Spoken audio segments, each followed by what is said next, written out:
It is just 10 days into the January transfer window, and Manchester United is yet to make any business. That doesn't mean nothing will be done.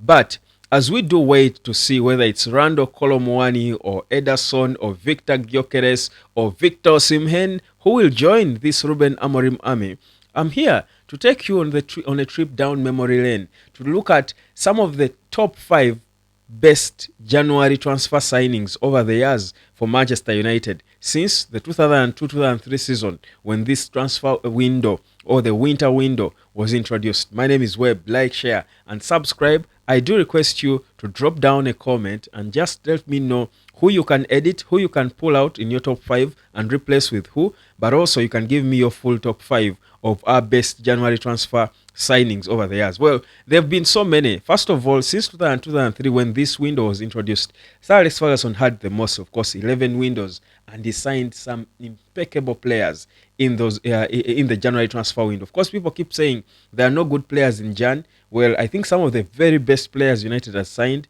came in Jan, and I know that Louis van Gaal had 2 windows, Mourinho had 2 windows in Jan, David Moyes had 1, Ole Gunnar Solskjaer had 3. So this is Ruben Amorim's first January transfer window, and we're waiting to see what's going to be done. And there's a lot of hope, honestly, that something good will happen. But my top 5, number 5, I'm going to start it off with Juan Mata.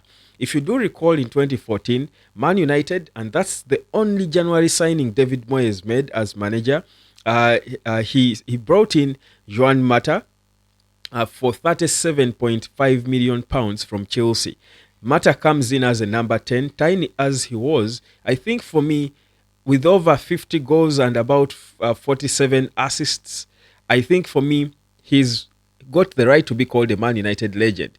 Whereas the teams he played for never won the Premier League or Champions League or trebles and doubles, I think, well, he was integral in Man United winning the FA Cup in 2016. You remember? He scored, I think, 3 goals in 4. For me, Mata has had the heart of United, and he really, really gave his best as a number 10. So I would put him in my number 5 position. Number 4 in my top 5 list of best Jan signings would be our current captain, Bruno Fernandes. Bruno came in 2020 from Sporting Lisbon. We bought him for £67.7 million from Sporting under Ole Gunnar Solskjaer.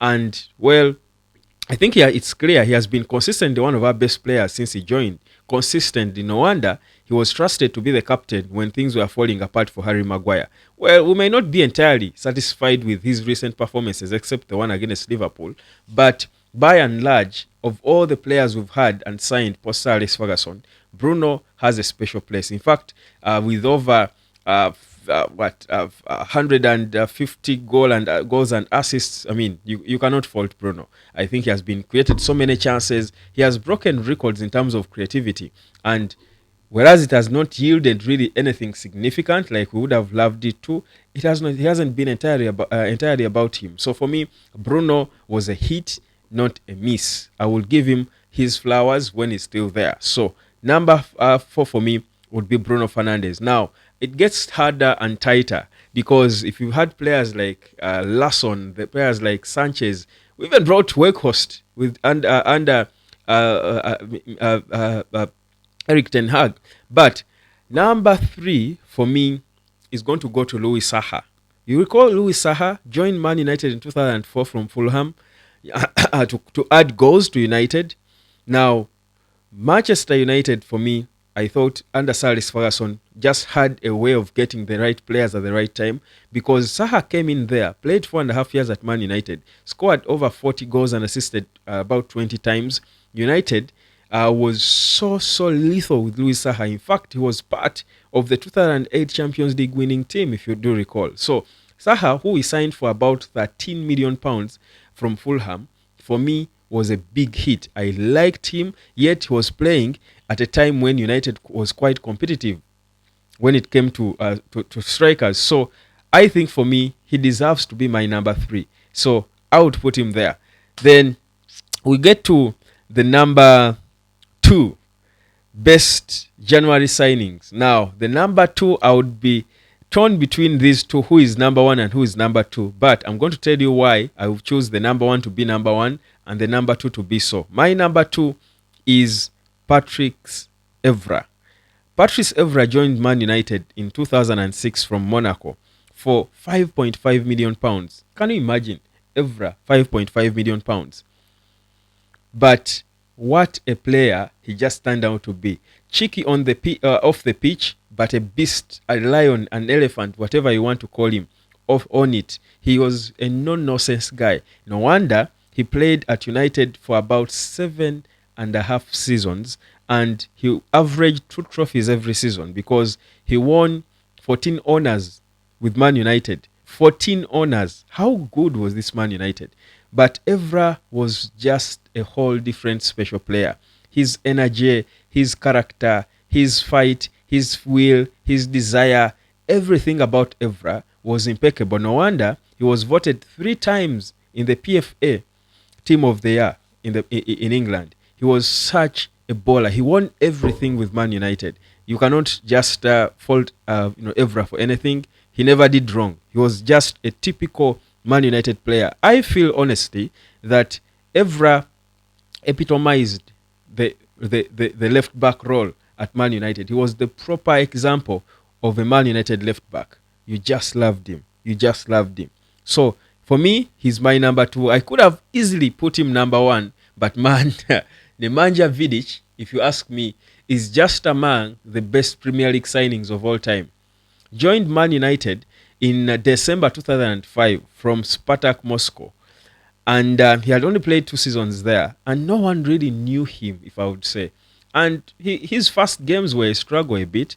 But boy, 4 years later, he was captain of Man United. And the rest, like they say, is history. He won 15 honours, but it's not just about the winning. What a player. He just fell in love with Man United, threw his body on the line for Man United, fought for Man United, organized Man United. He was just something out of this world. This Serbian guy is arguably the best, if not one of the best centre-backs in the history, not of just the English Premier League, but the history of football globally. I think Nemanja Vidic, honestly, is up there with the likes of Nesta, Maldini, those very great Cannavaro, name them. He's up there. You can drop his name in conversations involving the likes of Jaap Stam. That is Nemanja Vidic for you.